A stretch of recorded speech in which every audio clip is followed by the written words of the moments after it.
हुआ 8-10 घंटे 15 घंटे, जिसका जैसा है उसको अच्छा लगता है। आप खास बात समझिए, जो हमारी नींद विश्राम स्थिति मानी जाती है उसका कारण होता है संसार के चिंतन से रहित होना। पर उस समय हम तमोगुणी मूर्छा में हो गए, सुषुप्ति, संसार का चिंतन नष्ट नहीं हुआ, वो जहां जागोगे फिर चलेगा।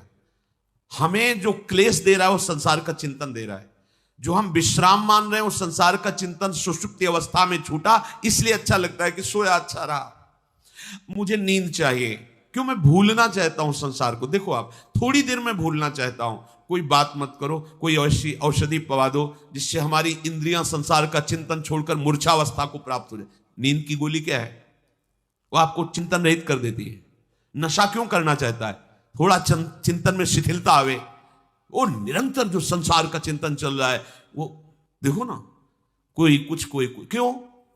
क्योंकि वो शिथिलता चाहता है, हमारा दिमाग थोड़ा शिथिल हो। लेकिन ये सब उपाय जैसे गंदी नाली से हाथ साफ करना चाहो ऐसे है। ये मायाकृत उपायों के द्वारा हमारा विश्राम स्थल निश्चित नहीं हो सकता, हमें शांति नहीं मिल सकती।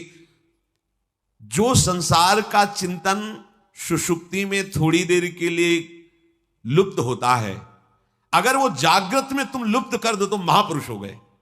खास बात समझिए, जागृत हो और संसार का शरीर का चिंतन नहीं हो रहा, यही तो जीवन मुक्ति की अवस्था है। कोई चाह नहीं, कोई राग नहीं, कोई व्यक्ति वस्तु स्थान नहीं, एकमात्र परमात्म चिंतन। तब जो आनंद की अनुभूति होती, विश्राम स्तर, उसे सोने की जरूरत नहीं होती।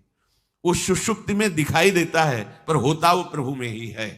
जैसे कल चर्चा हो रही थी, उसकी सुषुप्ति अवस्था को समाधि से तुलना दी गई है, जिसका निरंतर भजन चलता है।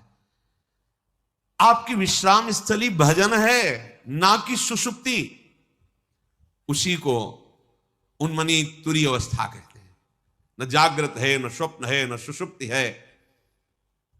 कैसी अद्भुत आनंद की वृत्ति है, आप उस आनंद को पहचान ही नहीं रहे। आनंद मान रहे हैं वस्तु में, व्यक्ति में, धन में, स्थान में, भोगों में। जागृत वो अवस्था जिसमें कोई चाह नहीं, कोई कामना नहीं, एकमात्र भगवान का स्मरण, ऐसे आनंद की अनुभूति होगी, आप देख लेना। इसी आनंद की प्राप्ति के लिए आजीवन संयम में रह करके महात्मा जन भिक्षावृत्ति के द्वारा हर कष्ट सहकर जब वो लाभ प्राप्त करते हैं, तो उनमें इतनी सामर्थ्य आ जाती है कि लोगों को पावन कर देते हैं। सतरति सतरति